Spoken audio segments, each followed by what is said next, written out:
Hi guys, it's Gillian and welcome back to my channel. If you are new here, then I am a psychic and past life healer, spiritual teacher, and psychic development coach. I'm also the founder of the 3 stages of the healer's path, which I believe are the 3 stages of our soul's evolution that we have to master, which is purpose, activating our spiritual gifts, partnership, healing our relationship with ourselves and others, and prosperity, where we gain prosperity from doing the work that lights up our soul in the world. And that's honestly what leads to the truest fulfillment of our human potential.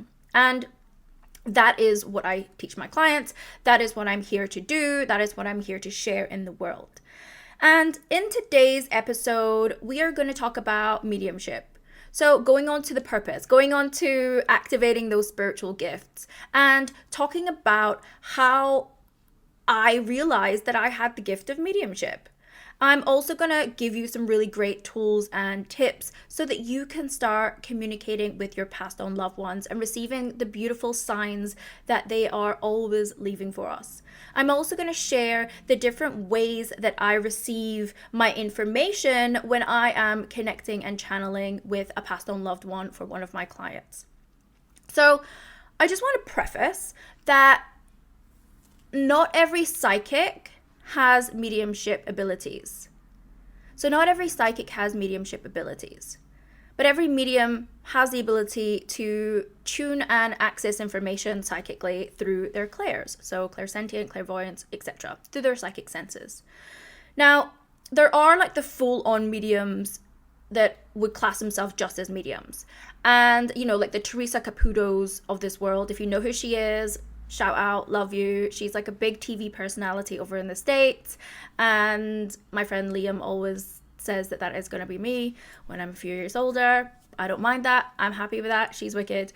And so her job is she communicates with passed on loved ones. She communicates with the dead. That is her main psychic gift. And there are people like me who is a psychic medium. So I pick up information from lots of different places, from guides, angels, just my psychic senses to understand the future, etc., etc.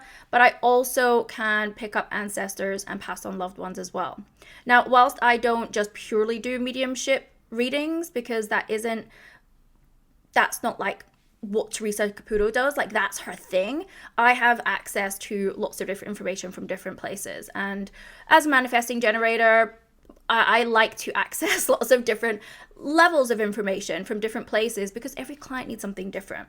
And more recently, actually, a lot of my sessions, passed on loved ones have been coming through for my clients. So I just want to open up the conversation and share how I realized that I had even mediumship abilities, that I was able to communicate with my passed on loved ones, that then resulted in me being able to connect to and communicate with your passed on loved ones. So when I was opening up my psychic abilities, I went to a psychic school, and there they would teach us, you know, everything that we needed to know about communicating, channeling, and receiving psychic information. And we also learned about mediumship. So we would be doing readings for each other in the class. And when the mediumship class came up, I was able to tune in for the person that I was reading for and pick up very detailed information about one of her passed on loved ones. Now, the way that I started receiving that information is I would see a visual, like I would see clearly, and I can remember this very clearly because it was like the first time that I really like knowingly, like consciously was channeling a passed on loved one for someone else. And this was back in 2013 when I first started to develop my psychic gifts. And I could see this man very, very clearly.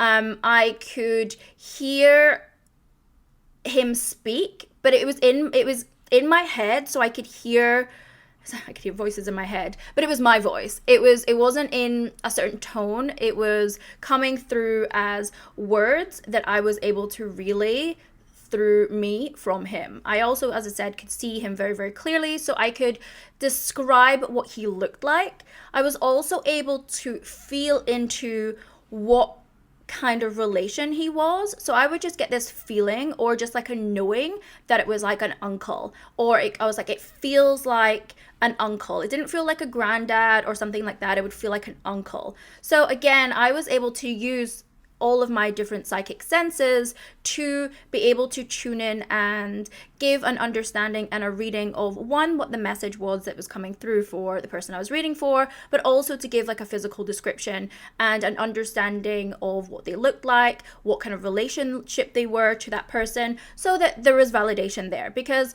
when we tune into our past on loved ones, they will usually come through in either the way that they looked, the way that is going to make sense for the person that you're reading for. They can also show you certain personality traits. So I actually, interestingly enough, I get a lot of people that all have like a really distinct personality. A lot of the people that tend to come through for my clients' readings is always the person that has like quite a jovial personality, like a very big personality.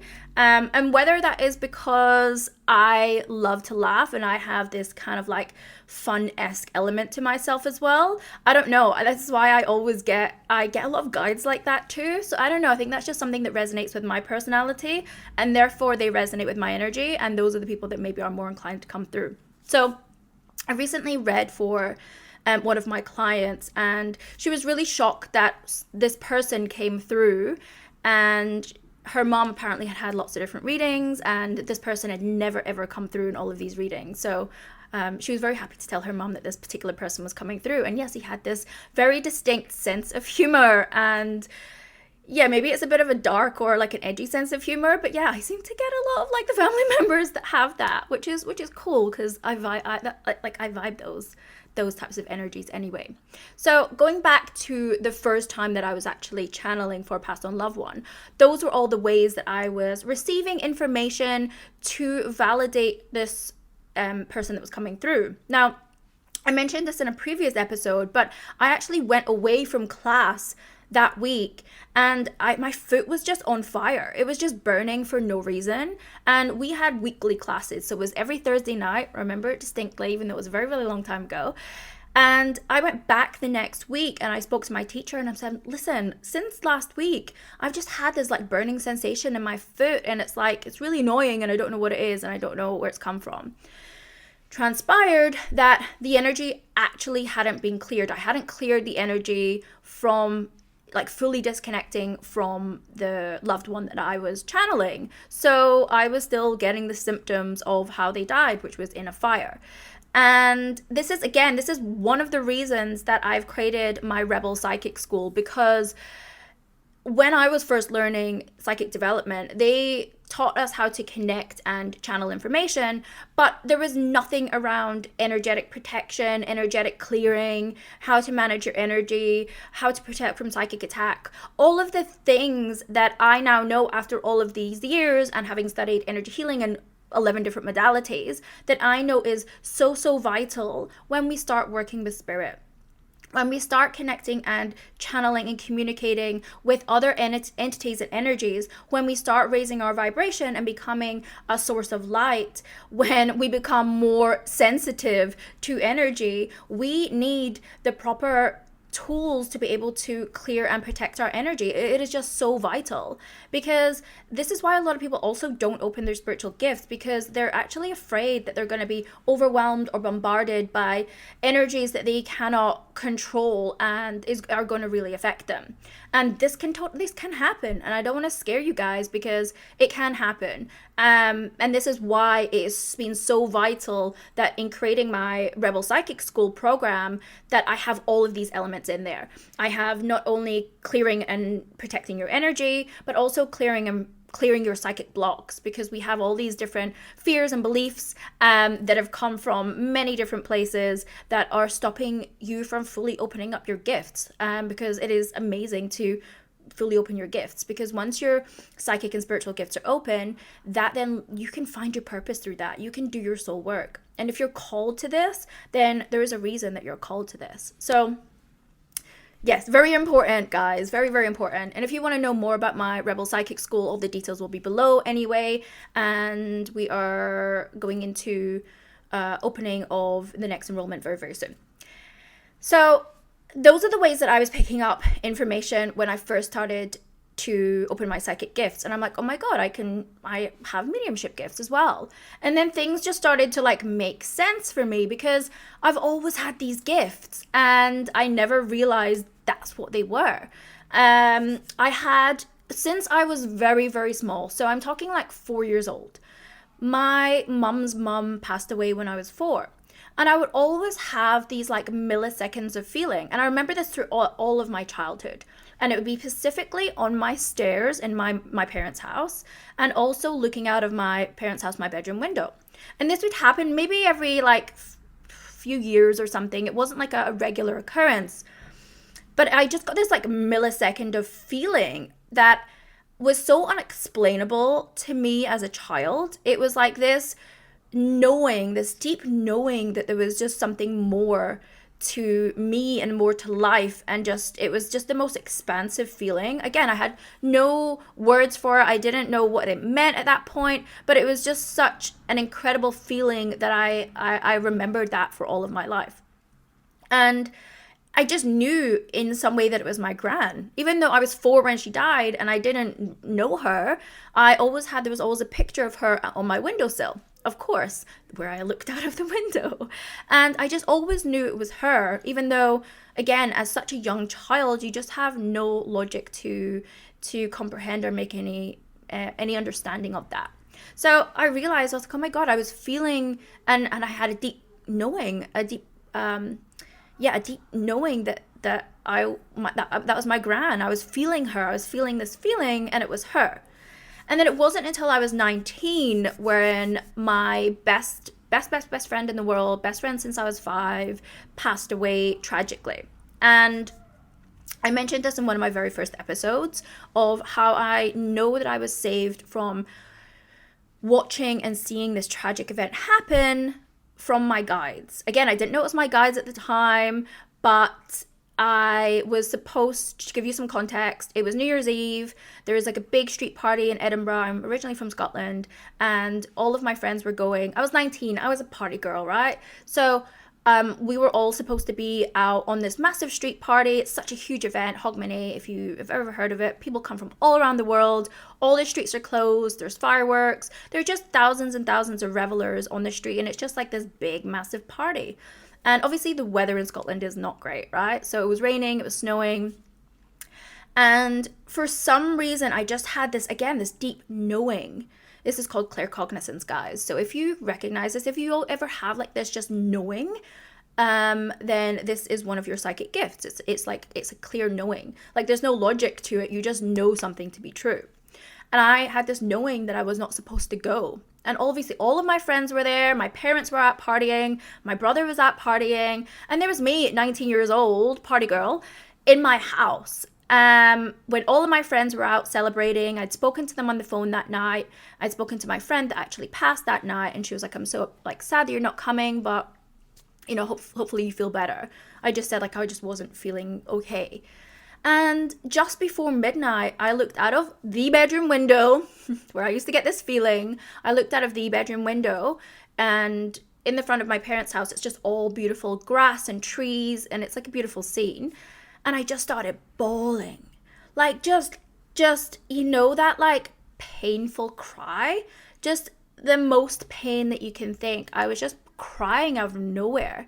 And again, I was just thinking like, probably didn't think too much. I did think a bit about it, but I was very much like, oh, I'm just missing out. It was kind of like maybe thinking I was upset because of the FOMO, but it was this guttural pain of a cry that I was just letting out as I was looking out of this window. And again, I mentioned this in like one of my first episodes on the podcast, but I then turned my phone off. Again, which I never do. I turned my phone off. I'm like, I don't want to hear from anyone. That's all I knew. It was like, I know that I'm going to get calls from people, like from my friends, and I don't want to answer, right? And again, I just thought it was because it was FOMO, I was missing out. Logically, was not that. It was a premonition. It was a premonition where I literally didn't want to hear the news. But again, I didn't know that anything specific was going to happen. It was just this knowing that I shouldn't have been there. I wasn't meant to go, and I didn't want to hear a call. I didn't want to get called from my friends. And the next morning, I woke up and the house phone rang downstairs. Obviously, my mobile phone was still switched off at this point because I was just waking up. And I just knew, again, this deep inner knowing, the clear cognizance that I had, this deep inner knowing, I knew something had happened. I didn't know what happened. I just knew something bad had happened because I heard the phone ring. And so this was obviously New Year's Day. And it could have been anyone saying Happy New Year or whatever. Like, that's a very common thing. But I just knew it was something bad. So I heard my dad pick it up, and I came out into the landing, and I stood at the top of the stairs, again, where I used to get these feelings. It's all making sense for you guys now. It's all making sense. And I stood at the top of the landing by the stairs, trying to listen into what my dad was saying. I couldn't hear it because he was in the living room and the door was closed. But I just had this deep knowing, like, something as bad has happened. Something bad has happened. I knew it. I couldn't have in a million years at that point thought it was that my best friend, who was 19, tragically had a tragic accident. Didn't think that, of course. I just knew something had happened. And then my dad came up and told me the news that my friend had this tragic accident. And it was on the stairs. So this is the crazy thing, guys. It's like those milliseconds of feeling that I'd always had, that was my gran coming through to me, that I always felt either when I was on my stairs or at the window. Those were the two pivotal points of feeling this feeling like that was about to happen. It's again, if you've ever had any guides or passed on loved ones come to you, like, this will resonate with you. It's like there's this, you just know, it's just a crazy, like, level of coincidence. And subsequently, after my friend passed, this is where, again, I realized that I've very much had mediumship abilities, and it was actually quite scary for me because of the level that I was experiencing. Obviously, after she passed, I was seeing her everywhere.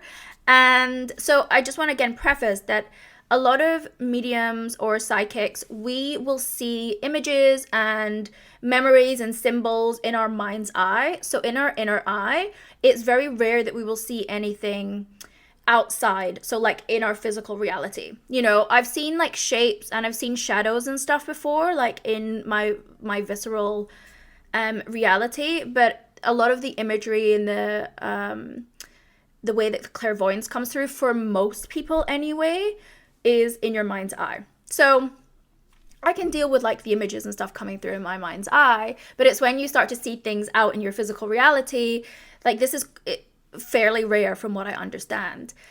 And there was quite a few occasions where she would come to me, and I saw her I was at university at the time. I was studying English literature, and I was in my bedroom and I was trying to go to sleep, and there was like a big mirror across from my bed, and I saw her face. So this was like at nighttime, guys. Lights are out, slightly scary anyway.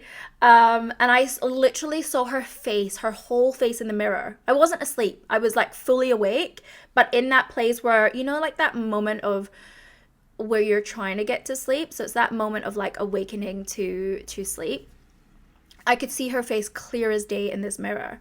And oh my God, let me tell you, did I shit my pants? I did. And also, this is the funny thing I want to preface, that me and this friend, we were obsessed. Like, we were best friends since we were 5.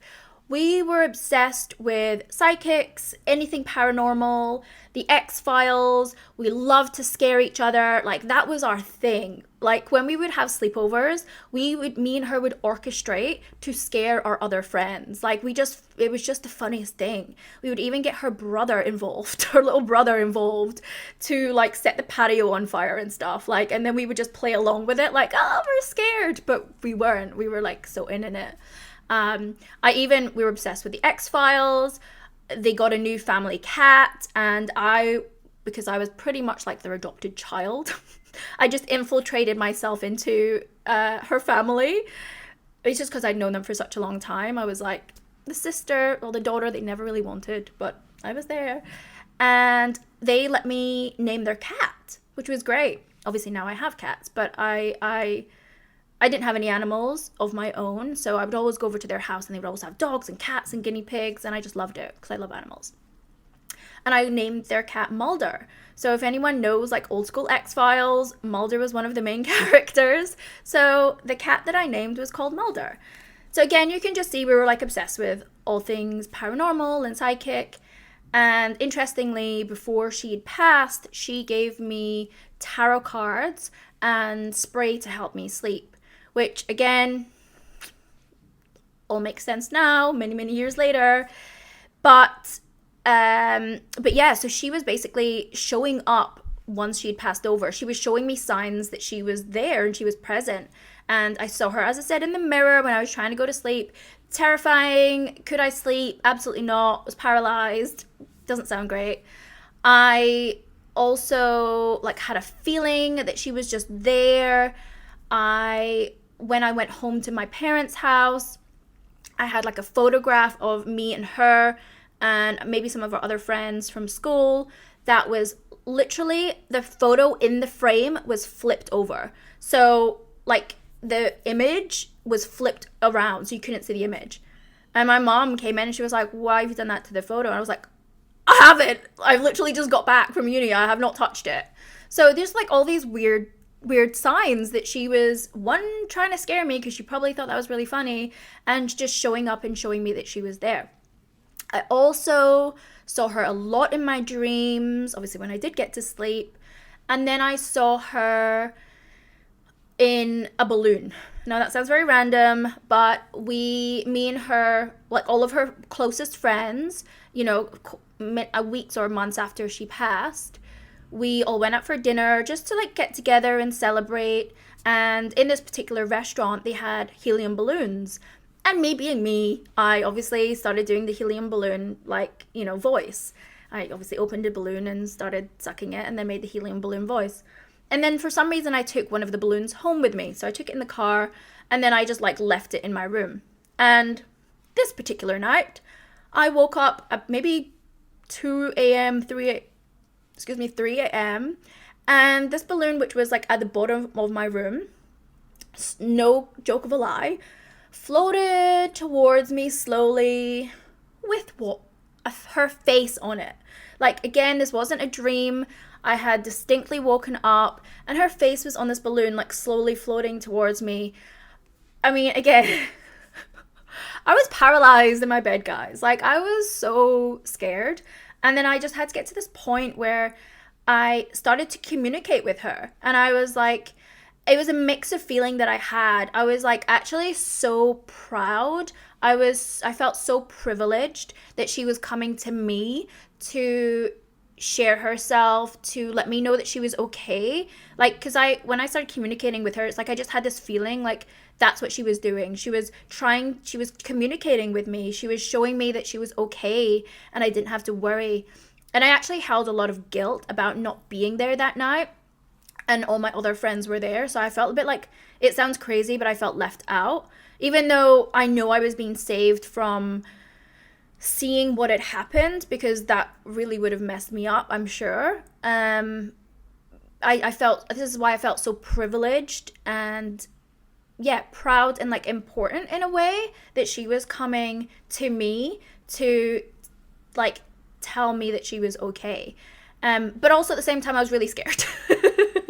So it was a bit of an oxymoron here. So I started like communicating out loud. Like, I know that you're okay. I can feel that you're okay. And I can feel that that's why you're communicating with me. But also the way that you're doing it, I know that you're probably laughing right now, but I am also really scared. So can you communicate with me in a way that isn't going to terrify me with your face in mirrors and balloons at like X amount o'clock in the morning? Can we find a way to communicate? Because I'm so happy that I can feel you, and I'm so happy that I know you're here. Like I know I could feel her.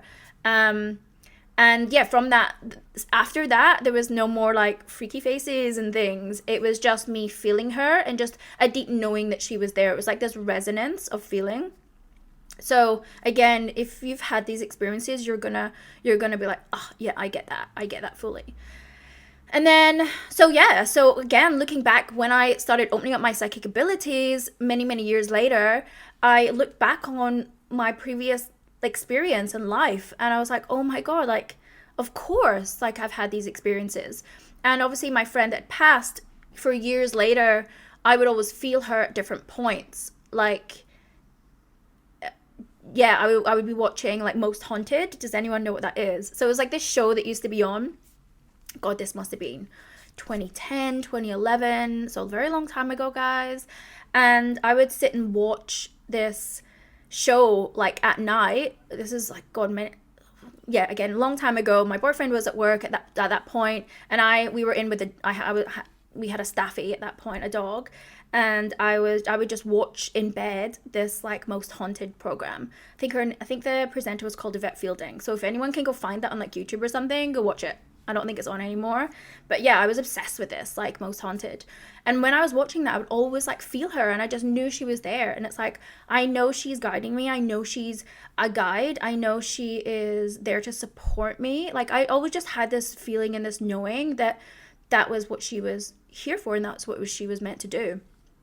And yeah, and then obviously when I opened up my psychic gifts, I was like, oh my God, this all kind of makes sense. Like, this is mediumship. Oh my God, I didn't realize that because I was feeling and seeing signs from my passed on loved ones that this was actually what they call mediumship. And then again, just as I started developing my psychic abilities more and more, and I started practicing and I was doing readings, then I just felt more comfortable to trust the information that was coming through, and to realize that this is also a gift of mine, that if people's passed on loved ones were to come through, then I was able to clearly see and read that that was a passed on loved one. And this, again, guys, is something I want to preface, like, everyone can hone these skills. If you are guided to developing your spiritual self, if you are guided to developing your psychic abilities, it doesn't mean that you're going to do this as a career, although it might, but this is part of our soul's growth. This is part of our evolution, to awaken your own soul gifts, like your own intuition, your own unique your own unique clairs, your own unique way of sensing the wider world, sensing the energies that are just not like what we can see with our human eyes. This is part of your soul's evolution and growth. So if you're guided towards developing this, you don't have to have had all the weird experiences that I've had. You may have never had anything paranormal happen to you, but you're at the stage where something has awakened in you and you're feeling the call to do that. So if you're feeling the call, like, guys, please trust it. This is a muscle. Although I had this natural intuition, without going through the training that I have extensively done over the last however many years, I would never have been able to got to a place that I'm fully trusting it, where that I use my abilities every single day to guide my life, and to have ultimately found my purpose in life, where I'm doing my soul work every single day. I'm helping people on such a beautiful, profound way that is just like, I'm so grateful for that. And I could never have done that without practicing and training and learning my craft. It's like anything, like, you may have a natural talent or ability for dancing, but without you putting in the hard work and training, you're never going to be the best dancer in the world. It's like the same thing. It's like someone may not be the natural best dancer in the world, but they are dedicated to developing that skill, developing that craft, and they can become an amazing dancer. This is a skill, guys. And as I said, it's, if you are being guided to explore this side of yourself and open up these gifts, then there's a reason for that. And you just have to train. And this is why, as I said, I've created my Rebel Psychic School to really help you do that, to build a strong foundation, to make sure that you are clear safe, that you have the best tools to be able to do that, to become a clear channel, and to really open up your unique soul gifts and to understand what your unique soul gifts are. And then also clear any of the blocks that you might have to developing these abilities. Because I had many. As I said, this is how my gift showed up, and yours could be showing up in a completely different way. But as I said, if you're guided towards developing your spirituality, developing your psychic gifts, or you're interested in mediumship, whether you're having experiences or not, then like this is your sign to go and explore that. And a way that you can start doing it is obviously training with someone like a psychic development coach like myself, or you can just start to speak to your passed on loved ones like I did back when I was 19. Whether you're feeling or seeing signs, whether you think you're seeing signs or synchronicities already, you can just ask out loud. If there's a particular passed on loved one that you want to communicate with, you can ask them for a sign. Like just say, Grandma, show me a sign in the next 72 hours that I know is going to be a sign from you. Or even better, you can make it a really specific sign. So it could be something that is very specific to them, or it could just be something that you create like, okay, Grandma, show me a yellow butterfly. If you're around, show me a yellow butterfly and see what happens. Like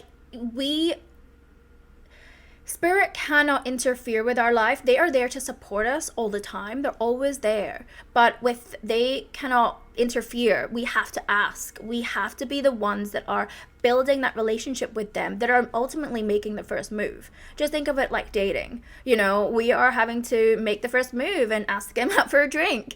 Ask them for a sign. Ask them to show you how that you can communicate or feel them.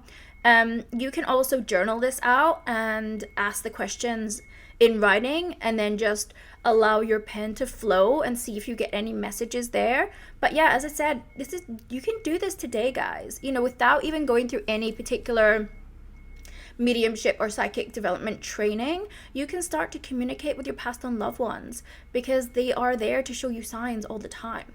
Even when my gran passed away last year, I went out and went for a walk around my block, and I was like, I left it really open, but I'm like, Gran, send me some signs. Just send me some signs. And of course, I got like bombarded with them. I saw a funeral home, like literally on the next street from mine, which I've never seen in my entire life. And I was like, okay, great. I saw a lot of numbers that were related to like my birthday, their age, etc., etc. So all of these signs, I was like, okay, cool. Like, I got you. That was so easy. Obviously, I can tune in and connect to my gran and the energies of my passed on loved ones because I've developed this gift. And this is also a beautiful thing. Like, a lot of people are afraid of death. And because of the work that I do, and from opening these abilities and receiving the information and the experiences that I have about what happens when we pass on, and being able to connect to the energies and the personalities still of passed on loved ones, like, I am no longer afraid of death. Like, I know there is something so much more on the other side for us. And then we get to choose what we want to do as a soul. If we want to come back and live a human life, if we want to be a spirit guide and support someone else in our life, it's like, it just shifts your whole perception on reality and life and death. And being able to feel or communicate with your passed on loved ones is honestly the most beautiful thing, because it's like, yes, whilst you grieve them not being fully like physically present in your life, you create another relationship with them. You still have a relationship with them. I still feel my gran like super close. In fact, I feel her closer now than she was when she was alive, because we lived in 2 different countries. Like, we lived on the other side of the world. So it's really interesting that I feel her presence all the time. And this is what can happen when you start to develop your psychic and mediumship gifts. It's very beautiful. It's very eye-opening. Now, as I said, guys, if you are ready to develop your own psychic abilities, your own mediumship abilities, if you've been feeling the calling, if you've been seeing signs and synchronicities, if you know that your passed on loved ones are showing up and they're trying to show you signs, but you just don't know what they are, then my Rebel Psychic School, the next enrollment is happening very, very soon. I'm also doing a range of free master classes to connect with your spirit guides, to clear some of your psychic blocks. So if you're interested in any of that as well, all of the details will be below, and I would love to see you there. I would love to support you. As I said, I'm so passionate about this because this has been such a massive part of my life, and helping people to connect with spirit, to connect with their own higher self and soul, to receive the guidance and the messages from their passed on loved ones. Like, the shifts that happen in them are just so profound, and it's like, it is so overwhelmingly beautiful for me to experience and to hold someone through that, because this is ultimately what I'm here to do. Like, all of the experiences that I've had to date, I'm here to share and support that with the other people that are ready to awaken and ready to fully embrace their souls, their soul self, and the mysteries of the universe. So if that's you, all the details are below. If you have any questions on mediumship or opening your psychic abilities or anything like that, please comment, please ask me. I love to receive questions, and I can create more videos on these too, or more podcasts on these as well. And also, guys, if you love this content, don't forget to subscribe. And if you want to leave me a review, I would love that too. And I will see you on the other side. No pun intended. I'll see you later, guys. Thank you so much for tuning in. I love and appreciate you guys very much.